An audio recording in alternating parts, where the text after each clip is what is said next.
Hey guys, what's going on? Welcome along to Arsenal Fan TV, and in this video I'm going to be previewing Arsenal's upcoming fixture against newly promoted Burnley in the Premier League this Saturday. Now going into this game, Arsenal, I think our past two fixtures against both Anderlecht and Sunderland haven't really been the most convincing, although what was important in those games was that we were able to get both 3 points in the Champions League and the Premier League, get 2 wins in a row, and now we're starting to build some momentum after some fairly disappointing results against Hull and Chelsea respectively. But I'm really looking forward going into this game against Burnley because arguably it is our easiest fixture of the season. I'm not saying that Burnley are going to make this easy for us. I think what you've got to expect from them is that they're going to put 10 men behind the ball, which I really don't blame them for, to be honest. I mean, with all respect to them, I don't think their team is really cut out for the Premier League this season. I don't think they strengthened adequately enough over summer. I think they brought in Matty Taylor from West Ham, who is arguably a championship quality player. He's been struggling to get into that West Ham team for a number of years now. They also brought in George Boyd from Hull. He's a player that, again, was struggling to get into the Hull setup. So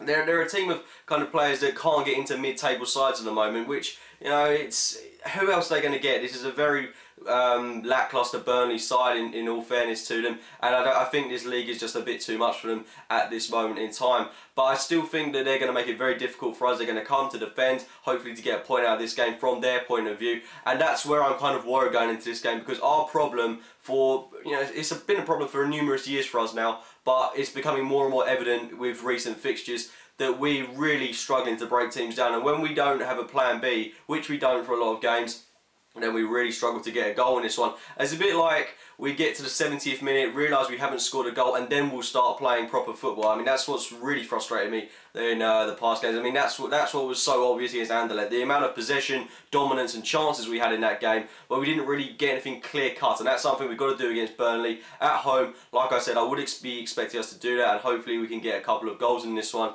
Of course, the big talking point is that Theo Walcott should be in the squad for this one. He was in the setup against Sunderland at the weekend. We're not in the setup, but he did feature on the bench in that one. It was great to have his presence around the team, just great for morale. I'm hoping that if we're winning this game by a couple of goals in, say, the 60th, 70th minute, then he'll come onto the pitch and hopefully get a couple of minutes under his belt, get him used to the physicality of the Premier League, and hopefully this will really kick on his season from here. I'm really hoping it will be a big game for him, and I think we're also going to have one eye on that game against Anderlecht on Tuesday, which is again a must-win game for us, as is this one. But I think we're going to be seeing some rotation in this, especially maybe the defensive department as well. But I think up top we could see maybe the likes of Joel Campbell start. Of course, we've got Wilshere coming back from suspension as well. It'd be just great to see these players all in and around the team, and maybe if he's available, Serge Gnabry could make an appearance in this one. But I think he's going to be training with the under-21s for quite a bit now. But looking at Burnley, they failed to get a win in the Premier League this season, which I think tells you an awful lot about them, and that they're not really cut out for this league at this moment in time. I mean, they have got draws against the likes of Manchester United, and they have put in valiant performances against the likes of Chelsea, but to fail to get a win, and I struggle to see them really beating anyone apart from maybe QPR or Sunderland at this moment in time, and QPR are also a team that are picking up form now, and if I'm going to be honest, I think that they're a team that are going to go up and then go straight back down again. And like I said, I just think it's a bit too much for them at this moment in time. They've got a championship squad at the moment. I'm not really too familiar with any of their players, and I think one player in their setup that certainly does resemble a lot about their situation at the moment is Danny Ings, a player that was absolutely ruthless for them in the Championship, come up to the Premier League and not really exceeded expectations. I think he scored 1 goal, and that was last weekend, and he hasn't really pushed on from where he was last season.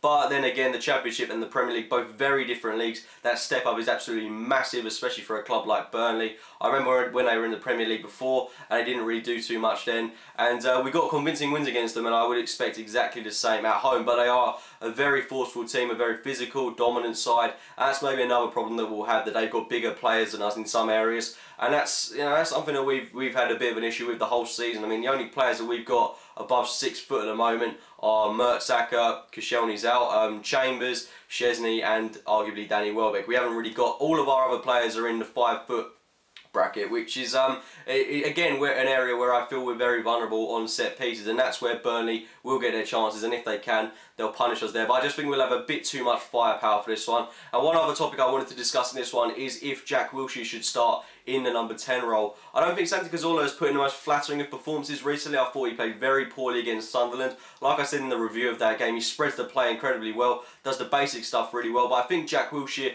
would be an excellent alternative to have in the number 10 role for this game, especially whilst Mesut Ozil's out. It's a great opportunity for him to assert himself in that role, a role that he said he's familiar with and a role that he said he can thrive in. So I'd like to see him utilised in that role. And one thing as well, I think age does come into it in a sense, because Cazorla's bordering on the 30-year-old mark now, whereas Wilshere's only 22. I think he can bring a lot more to this team than Cazorla can. I just think he's a bit more of a driving force than someone like Cazorla. Cazorla can sometimes fade away in games, whereas Wilshere will always make himself known on the pitch. And looking at the Arsenal lineup that I want to see start this game, I'll go with Szczesny in goal, Bellerin at right back, Chambers, Mertesacker, Monreal, Arteta, Ramsey, Campbell, Wilshere, Sanchez and Danny Welbeck. I'd like to see Campbell start this game as well, simply because I don't think Chamberlain's put in the best of performances in this one and in recent games, should I say. And I think Campbell is someone that every time he's come off the bench, especially against Hull and against Anderlecht, I think he's had a real impetus off the bench. I'd like to see him start this one. I think it's only fair. And against Burnley at home, any team we should put out should be capable of beating this team. And regarding the defensive department, I think it's really important that we start Bellerin and avert Chambers to the centre-back role, simply because Chambers, I think his better performances have come at centre-back this season.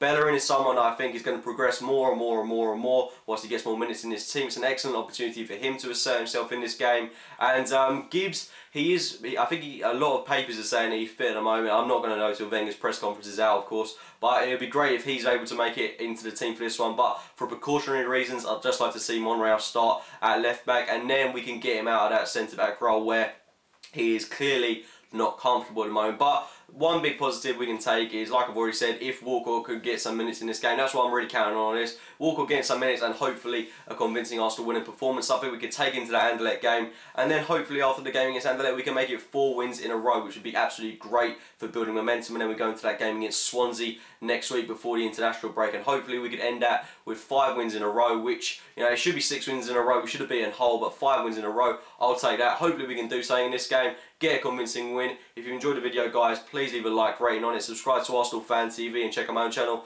AFC Game by Game. And as always, thank you very much for watching, guys.